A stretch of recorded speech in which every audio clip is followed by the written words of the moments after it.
Você sabia que cardio não é tudo a mesma coisa e nem todas as pessoas podem fazer o mesmo tipo de cardio? Isso porque, enquanto alguns são melhores para o seu condicionamento físico, ou seja, para você conseguir respirar melhor e ter mais oxigênio enquanto pratica alguma atividade física, o outro é melhor para a sua perda de gordura corporal. E o Muse vai te explicar a diferença entre eles e quando escolher cada um. Aeróbico intenso em jejum, catabolismo de proteínas. Aeróbico moderado em jejum, preservação de massa muscular. Aeróbico intenso para pessoas que querem apenas emagrecer. Aeróbico moderado para as pessoas que querem preservar massa muscular. Monta uma relação disso para a galera, para que eles consigam sair daqui com uma luz sobre a atividade aeróbica num conceito fisiológico. Então, eu não estou perguntando para um profissional de educação física, eu estou perguntando para um médico. Tá bom. Fisiologicamente falando, qual é a mudança e a diferença entre isso? Bom, em primeiro lugar, o meu aeróbio em jejum ele não é tão em jejum, porque eu me alimento seguindo uma dieta. Então, o que acontece? Quer queira, quer não, minha última refeição da noite, ela tem carboidrato. Isso quer dizer que eu dou a chance de fazer glicogênio. Então, ele não é eu não estou fazendo uma cetogênese de manhã, né? Porque quando você pensa jejum, Renato, na verdade você confunde você ter se alimentado com não ter energia disponível, tá? Opa, então, há uma mudança. Jejum não basta você ter acordado e não ter comido nada. Depende da quantidade de horas que você não comeu. sim, tanto que quando a gente vai, por exemplo, avaliar exame de sangue, né, a gente tem uma coisa que são as variáveis relacionadas ao ambiente. Então, tem gente, por exemplo, que estraga completamente o exame de sangue, porque ela fala, então eu vou ficar 12 horas de jejum, eu vou tomar um pote de sorvete, eu vou comer na churrascaria, eu vou meter uma costela. Ué, isso aconteceu essa semana no consultório. Eu vi um paciente meu que ele vinha com um nível de triglicérides que estava super bem, abaixo de 100, e de repente, na última sessão de exame, veio 130 e tanto. Não foi uma coisa estourada, mas não foi uma coisa comum, né? E aí eu fui na veia. Eu falei assim, e aí, você jantou na churrascaria? Ah, ele é. Eu falei, você comeu costela, né? Puta, eu comi. Como você sabe? Eu falei, ué, seu triglicérides está alterado. Você ou comeu gordura ou você comeu bastante carboidrato, né? O que eu acho? O que é mais comum pelo que a gente acompanha das dietas que você gosta de fazer? Que você gosta de comer carne. Ah, é que eu ia ficar 12 horas de jejum. Eu falei, não precisa nem contar mais nada. Então eu já sei. Você falou assim, já que eu vou ter que ficar 12 horas de jejum, pum, eu vou comer a carne. Vou fazer um estoque aqui. Então, e isso é uma variável, né? Então entenda, para você estar completamente depletado, você não pode ter glicogênio, né? Que é uma das coisas que acaba acontecendo quando você, por exemplo, usa análogos de GLP-1, né? Semaglutida, liraglutida, todas essas Ozempic, Saxenda, Trulicity, esses caras. Exato, muito obrigado. Tá? Eu sei, entendi. Então, quando você usa essas medicações, uma das coisas que acontece é você depleta o seu glicogênio, né? A ponto de você sentir uma queda muito grande no desempenho no exercício. Né? Por isso que eu falo para eles, cara, se você quer perder 2, 3 quilos, né, até 4 quilos, essa droga não é para você. Essa droga é para paciente que tem diabetes, é para paciente que tem obesidade, que precisa perder 40 quilos, né, que tem uma hemoglobina glicada de 7,5, 8, né? É para essas pessoas. Né?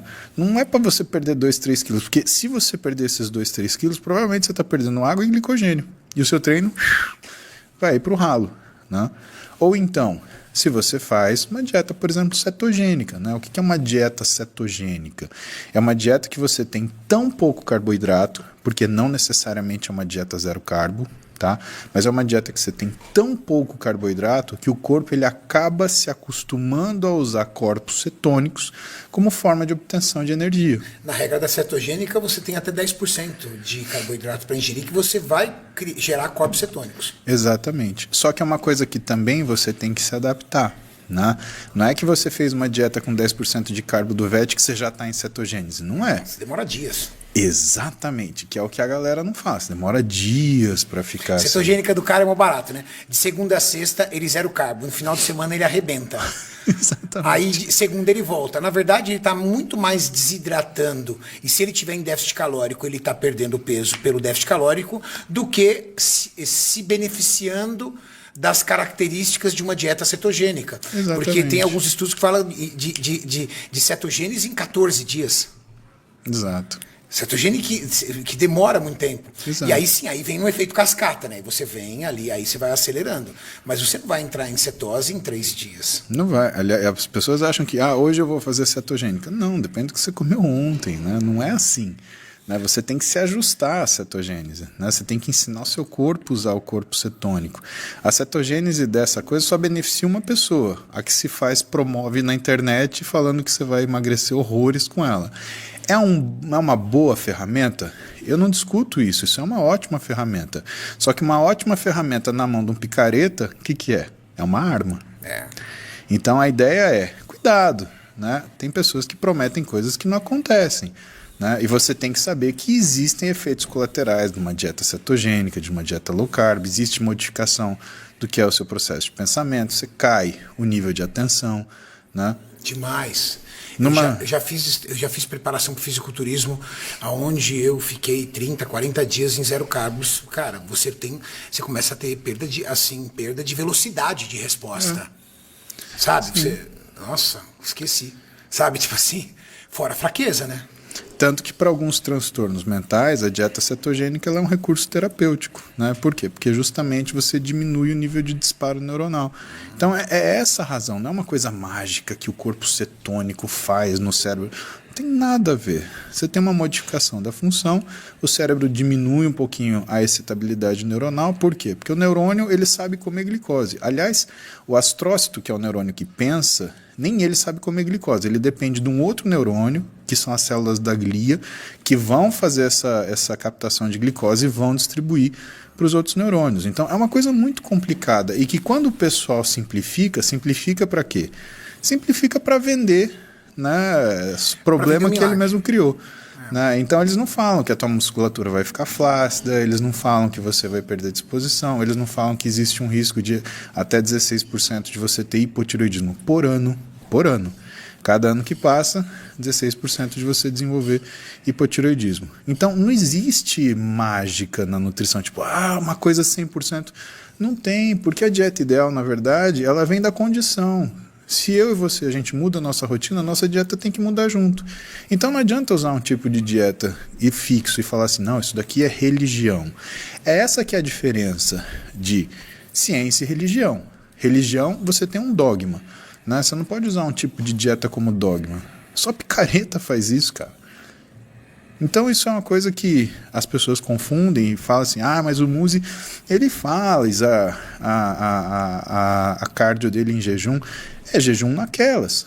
Eu me alimento bem, eu como carboidrato antes de dormir. Quando eu como carboidrato antes de dormir, eu não estou completamente depletado quando eu treino. Uma das razões, então, de eu fazer o carbo em jejum, primeiro, conveniência. Renato, eu não gosto de comer de manhã, eu não me sinto bem comendo de manhã, eu não me sinto bem para comer e ir treinar, principalmente cedo. É difícil. Cara, e o cardio, ele é o meu aquecimento e é o cuidado com o meu reloginho, com o meu coração. Né? E o trabalho para você melhorar a função cardiovascular não é necessariamente o cardio intenso. Tudo bem que se você faz cardio intenso, se você faz HIIT, se você tem uma programação assim, você fica mais capaz do ponto de vista cardiovascular, mas não necessariamente isso é o melhor benefício para o coração. Então, eu trabalho numa faixa de melhora do músculo cardíaco. Por quê? Porque é o pedágio que eu pago. Né? Eu faço tudo que eu faço, eu treino. Né? Você é muito pesado. Eu sou, exato. Então você tem que distribuir sangue para muito tecido. Então eu tenho que cuidar do bichão. Do bichão. Então todo dia a tarefa é abrir o dia 1 hora de cardio.